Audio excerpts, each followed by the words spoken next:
एक लड़की अपने ही पड़ोस में रहने वाली एक महिला को बुलाती है और बुलाने के बाद उस महिला की हत्या कर देती है। हत्या करने के बाद उस महिला को अपना जो ज्वेलरी होता है और जो कपड़ा होता है उस महिला को पहना देती है। उसके बाद उसके ऊपर तेल छिड़क कर उसको अधजला कर देती है। उसके बाद वो लड़की वहां से फरार हो जाती है। आखिर इस महिला का इस लड़की से क्या दुश्मनी था, क्या कारण था जो ये लड़की महिला को इस कदर मौत के घाट उतारा?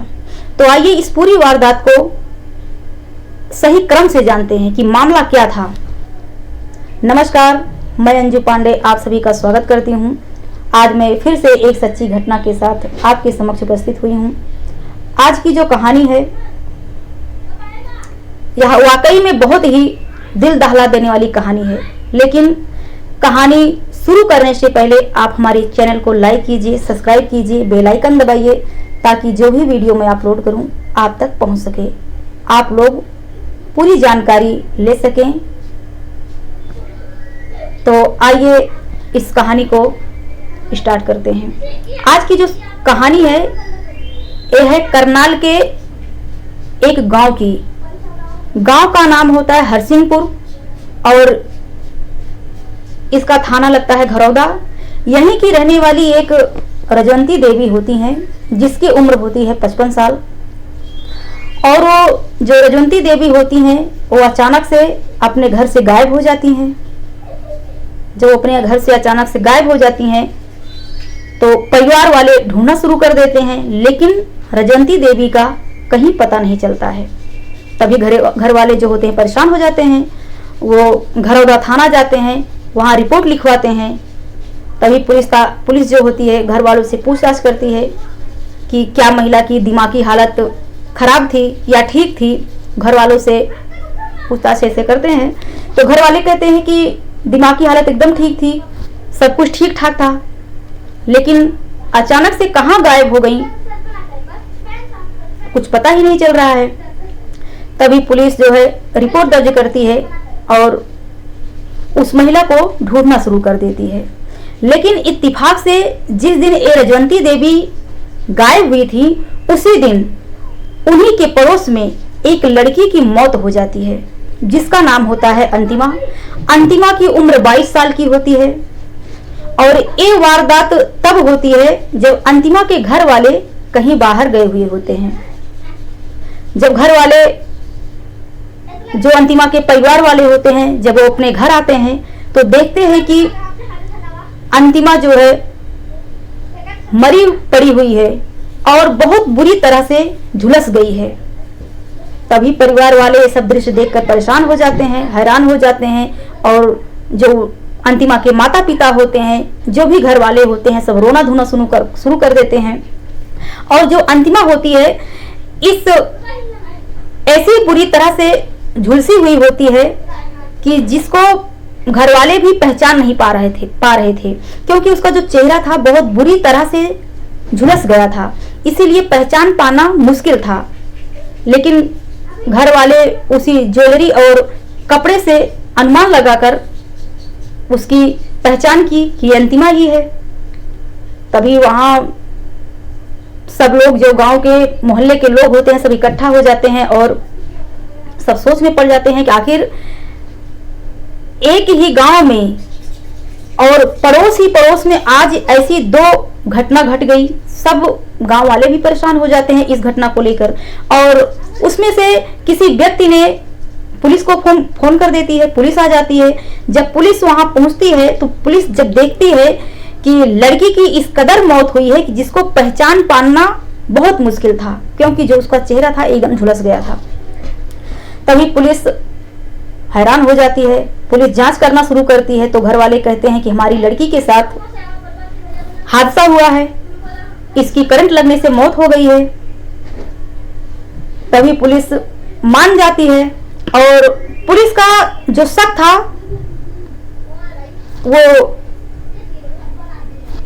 मतलब जो पुलिस थी वो बहुत संकोच में पड़ जाती है कि आखिर ये जो रजवंती देवी जिस दिन गायब हुई उसी दिन इस लड़की की मौत। तो पुलिस जो है इस बात को लेकर बहुत परेशान हो जाती है, हैरान हो जाती है और इसकी जांच करना शुरू कर देती है। लेकिन ये जो घर वाले होते हैं अंतिमा के, ये अपनी लड़की का एक हादसा कहकर उसका दाह संस्कार कर देते हैं।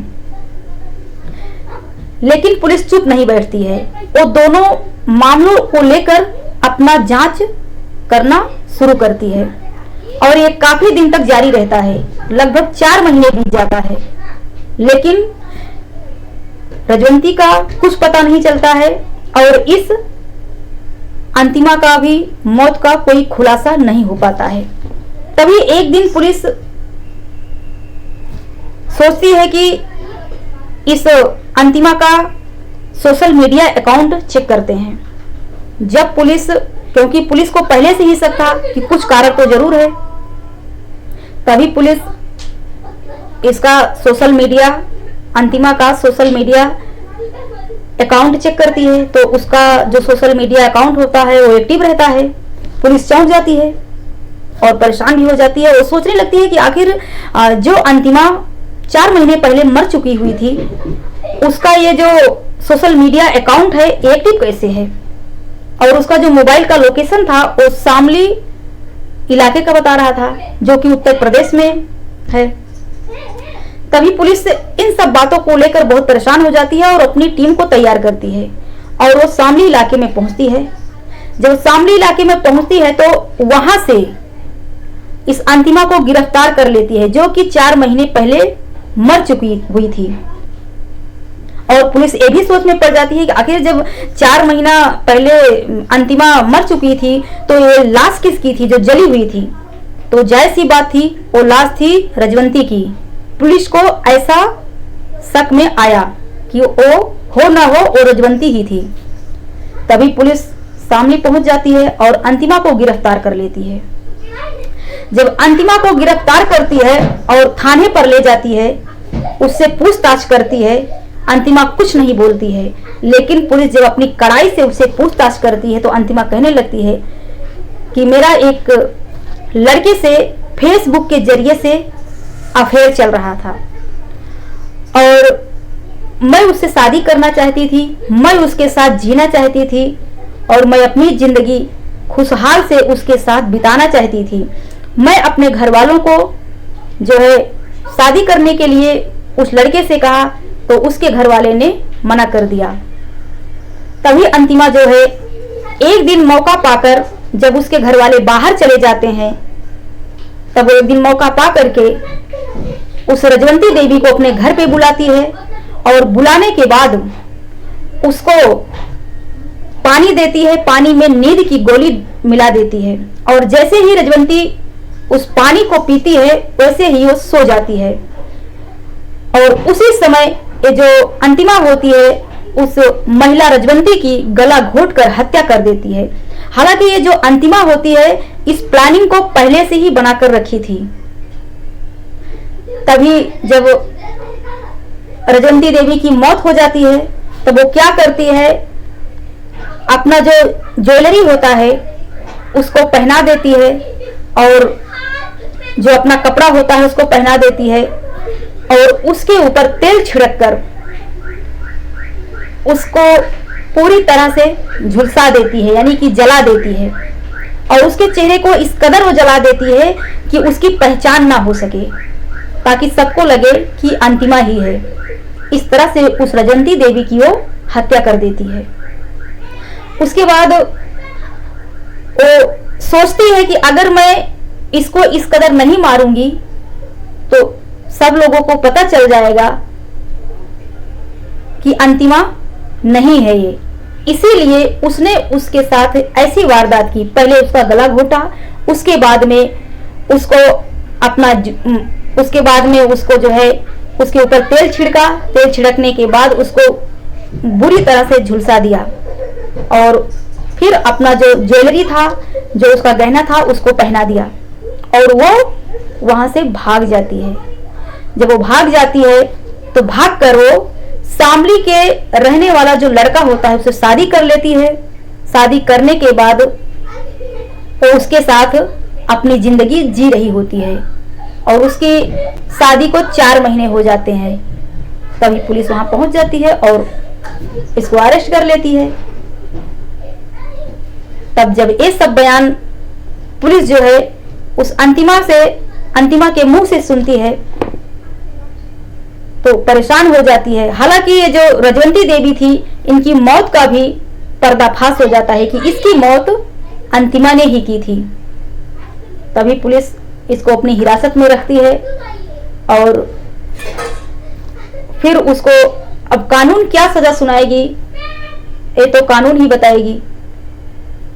और आज की कहानी में बस इतना ही। फिर मिलेंगे नेक्स्ट वीडियो में नेक्स्ट घटना के साथ। तब तक के लिए जय हिंद, जय भारत।